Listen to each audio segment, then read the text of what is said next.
ನನ್ನನ್ನು ಅದ್ದೂರಿಯಾಗಿ ಮದುವೆಯಾಗಿ ಕರ್ಕೊಂಡು ಹೋಗಿ ಬಂದಿದ್ದರು. ಮನೆಗೆ ಕರ್ಕೊಂಡು ಹೋಗಿದ್ದರು ಮತ್ತು ಒಂದು ಸೋಫೆಯಲ್ಲಿ ಕೂರಿಸಿದ್ರು ಮತ್ತು ಎಲ್ಲರೂ ಅವರವರ ಪಾಡಿಗೆ ಹೊರಟೋದ್ರು.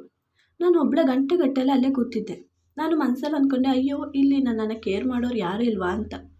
ಅಷ್ಟರಲ್ಲಿ ನನ್ನ ನಾದಿನಿ ಬಂದು ಮತ್ತೆ ಹೇಳಿದ್ಲು, ಅಯ್ಯೋ ಅತ್ತಿಗೆ, ನಿಮ್ಮನ್ನ ಇಲ್ಲೇ ಕೂರಿಸಿದ್ದಾರಾ? ನಿಮಗೆ ಇನ್ನೂ ರೂಮ್ ತೋರಿಸಿಲ್ವಾ?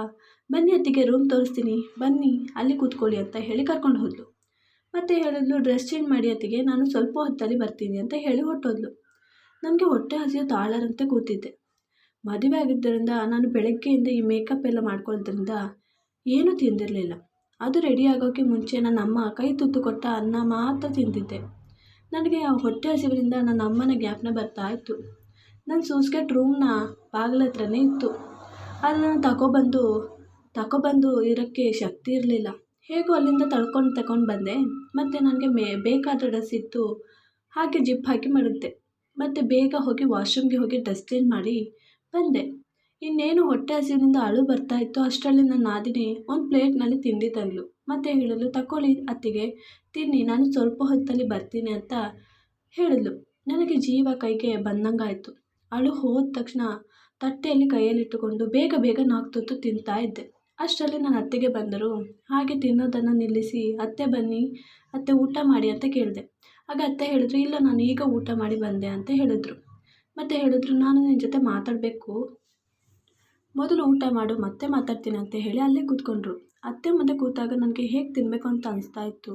ಮತ್ತು ಬೇಗ 4 ತುತ್ತು ತಿಂದು ಅವ್ರ ಜೊತೆ ಮಾತಾಡಿ ಮತ್ತೆ ತಿನ್ನೋಣ ಅಂತ ಅಲ್ಲೇ ಪ್ಲೇಟನ್ನು ಎತ್ತು ಮಡಗಿದೆ. ಮತ್ತು ಕೈ ತೊಳ್ಕೊಂಡು ಬಂದೆ. ನಾವಿನ್ನೂ ಸ್ಟಾರ್ಟೇ ಮಾಡಿರಲಿಲ್ಲ. ಅಷ್ಟರಲ್ಲಿ ನಾದಿನಿ ಬಂದು ನನ್ನ ಪ್ಲೇಟ್ನ ತಗೊಂಡು ಹೊರಟೋದ್ಲು. ನನಗೆ ಏನು ಹೇಳೋಕ್ಕಾಗದೆ ಸುಮ್ಮನೆ ಕೂತ್ಕೊಂಡೆ. ಅರ್ಧಂಬರ್ಧ ಬೇರೆ ಹೊಟ್ಟೆ ತುಂಬಿತ್ತು. ಸುಮ್ಮನಿದ್ದೆ. ಆದರೂ ಅತ್ತೆ ಹೇಳಿದ್ರು, ನೋಡು, ಮಂಚ ಸ್ವಲ್ಪ ಕೋಪದ ಮನುಷ್ಯ, ಅವನಿಗೆ ಇನ್ನೂ ಪ್ರೀತಿ ಸಿಕ್ಕಿದ್ರೆ ಸಾಕು, ಅವನು ಕರಗೋಗ್ತಾನೆ. ನೀನು ಅವನ ಕೋಪವನ್ನು ತಲೆಗೆ ತಗೋಬೇಡ, ಮತ್ತು ಅನುಸರಿಸ್ಕೊಂಡು ಹೋಗು, ಅವನನ್ನು ಚೆನ್ನಾಗಿ ನೋಡ್ಕೊ, ಮತ್ತು ಅವನನ್ನು ಈಗ ಕಾಯಬೇಡ, ಅವ್ನು ಬರೋದು ಬೆಳಗ್ಗೆನೇ, ನೀನು ಮಲ್ಕೊ ಅಂತ ಹೇಳಿ ಹೊರಟೋದ್ರು. ನಾನು ಅಂದ್ಕೊಂಡೆ, ಈ ಅತ್ತೆ ನನ್ನ ಜೊತೆ ಏನು ಹೇಳ್ಬಿಟ್ಟು ಹೋಗ್ತಿದ್ದಾರೆ ಅಂತ, ಇದು ಮದುಮಗಳ ಜೊತೆ ಹೇಳೋ ಮಾತಾ ಅಂತ. ಮತ್ತು ಮನಸ್ಸಲ್ಲಿ ಏನೆಲ್ಲ ಯೋಚನೆ ಮಾಡ್ಕೊಂಡು ಮಲ್ಗೋಕ್ಕೆ ಹೊರಟೆ. ಮತ್ತು ಅಂದ್ಕೊಂಡೆ, ನನ್ನ ಅಣ್ಣಂದಿರು ಮತ್ತೊಮ್ಮೆ ಹುಡುಗನನ್ನು ಚೂಸ್ ಮಾಡಿದ್ದು ತಪ್ಪಾಯ್ತಾ ಅಂತ. ಮೊದಲೊಮ್ಮೆ ನನಗೆ ಒಂದೊಳ್ಳೆ ಕಡೆಯಿಂದ ಹುಡುಗರು ಕಡೆಯವರು ಬಂದಿದ್ದರು. ನಾನು ಆವಾಗ ಡಿಗ್ರಿ ಓದ್ತಿದ್ದೆ. ಆಗ ನನ್ನನ್ನು ಕೇಳ್ಕೊಂಡು ಎಷ್ಟೋ ಹುಡುಗನ ಕಡೆಯವರು ಬರ್ತಾಯಿದ್ರು. ಆಗ ನನ್ನ ಅಪ್ಪ ಅಮ್ಮನಿಗೆ ಯಾವ್ದು ಕೊಡಬೇಕು, ಯಾವುದಕ್ಕೆ ಬೇಡ ಅಂತ ಯೋಚನೆ ಮಾಡ್ಕೊಂಡಿದ್ರು. ಮತ್ತು ಮೊದಲು ಬಂದ ಹುಡುಗನಿಗೆ ಕೊಡೋದ ಅಂತ ಡಿಸೈಡ್ ಮಾಡಿದ್ರು. ಹಾಗೆ ಆ ಹುಡುಗ ಲೆಕ್ಚರ್ ಆಗಿದ್ದ. ಅವನು ಅಷ್ಟು ಯಾರ ಜೊತೆನೂ ಮಾತಾಡ್ತಿರ್ಲಿಲ್ಲ. ತುಂಬ ಸಿಂಪಲ್ ಆಗಿದ್ದ, ಡೀಸೆಂಟ್ ಕೂಡ ಆಗಿದ್ದ. ಮತ್ತು ಎಂಗೇಜ್ಮೆಂಟ್ ಆಯಿತು. ಫೋನ್ ಆದರೂ ನಮ್ಮ ಜೊತೆ ಅಷ್ಟು ಖುಷಿಯಾಗ್ತಿರ್ಲಿಲ್ಲ ಮತ್ತು ಮಾತಾಡ್ತಿರ್ಲಿಲ್ಲ. ನಾನು ಮದುವೆ ಆದಮೇಲೆ ಸರಿ ಆಗ್ತಾನೇನೋ ಅಂತ ಅಂದ್ಕೊಂಡಿದ್ದೆ. ಹಾಗೆ ನಾವಿಬ್ಬರು ಫೋನ್ನಲ್ಲೂ ಮಾತಾಡಲಿಲ್ಲ. ಮತ್ತು ಮದುವೆ ದಿನ ಬಂತು. ಮದುವೆಗೆ ಮುಂಚೆನೇ ಬಂದು ನನ್ನ ಹತ್ರ ಮಾತಾಡಲು ಬಂದ. ಮತ್ತು ರೂಮ್ನಿಂದ ಅಲಂಕಾರ ಮಾಡಬೇಕಾದ್ರೆ ಎಲ್ಲರೂ ಹೊರಗೆ ಹೊರಟೋದ್ರು.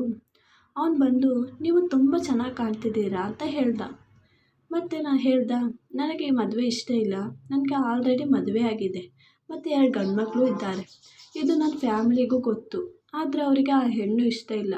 ಅದಕ್ಕೆ ನಿಮ್ಮ ಜೊತೆ ಗೊತ್ತಿಲ್ದಂಗೆ ಮದುವೆ ಮಾಡ್ತಾ ಇರೋದು. ಪ್ಲೀಸ್ ಹೇಗಾದರೂ ಮಾಡಿ ಮದುವೆಗೆ ನಿರಾಕರಿಸಿ ಅಂತ ಹೇಳಿ ಮತ್ತೆ ಕ್ಷಮೆ ಕೇಳಿ ಹೊರಟೋದು.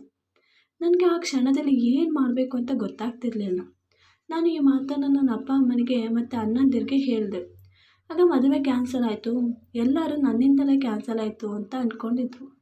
ಮತ್ತು ಹುಡುಗರು ಕ್ಯೂ ಆಗಿದ್ದವರು ಈಗ ಒಂದು ಹುಡುಗರ ಕಡೆಯವರು ಬರ್ತಿರ್ಲಿಲ್ಲ. ನನ್ನ ಅಪ್ಪ ಅಮ್ಮನಿಗೆ ತುಂಬ ಟೆನ್ಷನ್ ಆಗ್ತಿತ್ತು.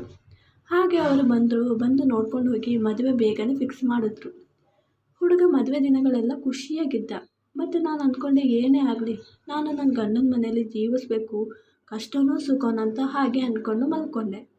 ಮತ್ತು ಜೋರಾಗಿ ಶಬ್ದದಿಂದ ಎಚ್ಚರವಾಯಿತು.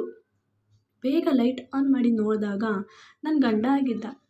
ಮತ್ತು ಬಂದು ಸೋಫಾದಲ್ಲಿ ಎಚ್ಚರ ಇಲ್ದಂಗೆ ಮಲಗಿದ್ದ.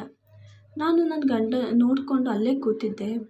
ಯಾವಾಗ ಅವನು ಬಂದು ನನ್ನ ಹತ್ರ ಮಲ್ಕೋತಾನೋ, ಯಾವಾಗ ಮಾತಾಡ್ತಾನೋ ಅಂತ ಅಂದ್ಕೊಂಡೆ. ಆದರೆ ಅವನು ಬರಲೇ ಇಲ್ಲ. ನನಗೆ ಹೊಟ್ಟೆ ಹಸಿತಿತ್ತು. ನಾನು ಇನ್ನೂ ಕಾಯೋದು ಸರಿ ಇಲ್ಲ ಅಂತ ಅಂದ್ಕೊಂಡು ಬೇಗ ಫ್ರೆಶ್ ಆಗಿ ಕೆಳಗಡೆ ಹೋದೆ. ಅಲ್ಲಿ ಎಲ್ಲ ರೆಡಿಯಾಗಿತ್ತು. ನನ್ನ ನಾದಿನಿ ಬೇಗ ನಾಷ್ಟ ಕೊಟ್ಟಳು. ಅಷ್ಟರಲ್ಲಿ ಅತ್ತೆ ಬಂದು ನನ್ನ ಹತ್ರ, ಮಂಚ ಏನು ಮಾಡ್ತಿದ್ದಾನೆ, ಮಲಗಿದ್ದಾನ ಅಂತ ಕೇಳಿದ್ರು. ಮತ್ತು ಇರು ಇವಾಗಲೇ ನಾಷ್ಟ ಮಾಡಬೇಡ, ಅವನ ಜೊತೆ ಒಂದಾಗಿ ನಾಷ್ಟ ಮಾಡು ಅಂತ ಹೇಳಿದ್ರು. ಆಗ ನಾದಿನಿ, ಅಯ್ಯೋ ಇರಮ್ಮ, ಅಣ್ಣ ಎದ್ದೊಳಕ್ಕೆ ಇನ್ನೂ 2 ಗಂಟೆ ಆಗುತ್ತೆ, ಅಷ್ಟರಲ್ಲಿ ಅತ್ತಿಗೆ ಸುಸ್ತಾಗಿ ಬೀಳ್ತಾಳೆ ಅಷ್ಟೆ, ಅವನು ಎದ್ದಾಗ ಮತ್ತೊಮ್ಮೆ ನಾಷ್ಟ ಮಾಡಿದ್ರೆ ಆಯ್ತಲ್ಲ ಅಂತ ಹೇಳಿದ್ರು. ನನಗೆ ಸಮಾಧಾನ ಆಯಿತು. ಮತ್ತು ನಾನು ಅಲ್ಲಿಗೆ ನಾಷ್ಟ ಮಾಡಿದೆ. ಮತ್ತು ರೂಮ್ಗೆ ಹೋದೆ. 2 ಗಂಟೆಗೆ ಅವರು ಎದ್ದೊಳಿದ್ರು. ನನ್ನ ಮುಖ ನೋಡಿದ ಹಾಗೆ ಬಚ್ಚಿಟ್ಟುಕೊಂಡು ಬೇಗ ಫ್ರೆಶ್ ಆಗಿ ಕೆಳಗೆ ಹೊರಟೋದ್ರು. ನಾನು ಕೆಳಗೆ ಹೋದೆ, ಆದರೆ ಎಲ್ಲರ ಮುಂದೆ ಏನು ಮಾತಾಡ್ದಂಗೆ ಹೊರಟೋದ್ರು. ಹೀಗೆ 1 ವಾರ ಆಯಿತು. ಮತ್ತು ಒಂದು ರಾತ್ರಿ ಬಂದು ಅಲ್ಲಿ ಬಾಗಿಲನ್ನೇ ಬಿದ್ದು ಹೋಗಿದ್ರು. ಅಮ್ಮ ಬೆಳಗ್ಗೆ ಹೊತ್ತು ಹೋಗಿ ನೋಡಿದ್ರೆ ಅಲ್ಲಿ ಬಿದ್ದಿದ್ರು. ಮತ್ತು ಬೇಗ ಆಸ್ಪತ್ರೆಗೆ ಕರ್ಕೊಂಡು ಹೋದರು. ಅಲ್ಲಿ ಹೇಳಿದ್ರು ಅವನು ನಶೆ ಮಾಡಿದ್ದಾನೆ, ಅವನ ಬಾಡಿಗೆ ತಡ್ಕೊಳಕ್ಕಾಗ್ತಾ ಇಲ್ಲ ಅಂತ. ಆಗ ಅತ್ತೆ ಹೊರಗೆ ಬಂದು ನನ್ನನ್ನು ಕೋಪದಿಂದ ನೋಡಿದ್ರು.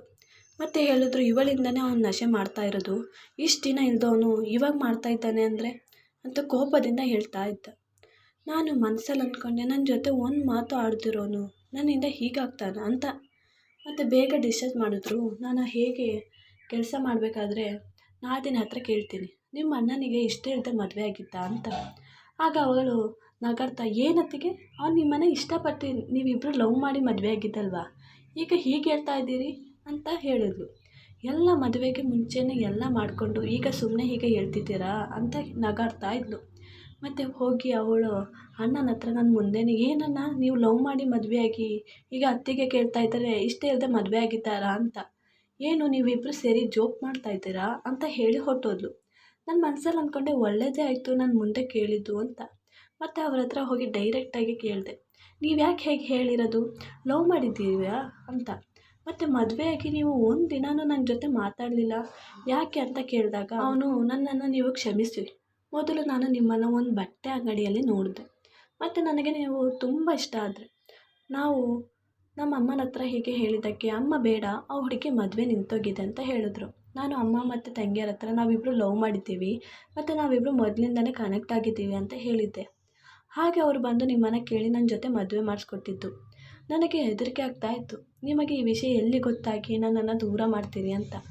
ಇದನ್ನೇ ಯೋಚನೆ ಮಾಡ್ತಾ ನಶೆ ತಗೊಳ್ಳೋಕ್ಕೆ ಪ್ರಾರಂಭಿಸಿದೆ. ಮತ್ತು ನಿನ್ನನ್ನು ಎದುರಿಸೋಕ್ಕೆ ನನಗೆ ಆಗ್ತಾ ಇರಲಿಲ್ಲ, ಅದಕ್ಕೆ ನಾನು ಹೀಗೆ ಇದ್ದಿದ್ದು, ನನ್ನನ್ನು ಕ್ಷಮಿಸಿಬಿಡು ಅಂತ ಹೇಳಿದಾಗ ನಾನು ಬೇಗ ಅಳುತ್ತಾ ಹಗ್ ಮಾಡಿದೆ. ಮತ್ತು ಯಾವತ್ತಿನಿಂದ ನಾವಿಬ್ಬರು ತುಂಬ ಚೆನ್ನಾಗಿ ಜೀವಿಸ್ತಾ ಇದ್ದೀವಿ. ಈ ವಿಡಿಯೋ ಇಷ್ಟವಾದಲ್ಲಿ ಪ್ಲೀಸ್ ಲೈಕ್ ಆ್ಯಂಡ್ ಸಬ್ಸ್ಕ್ರೈಬ್ ಮಾಡಿ.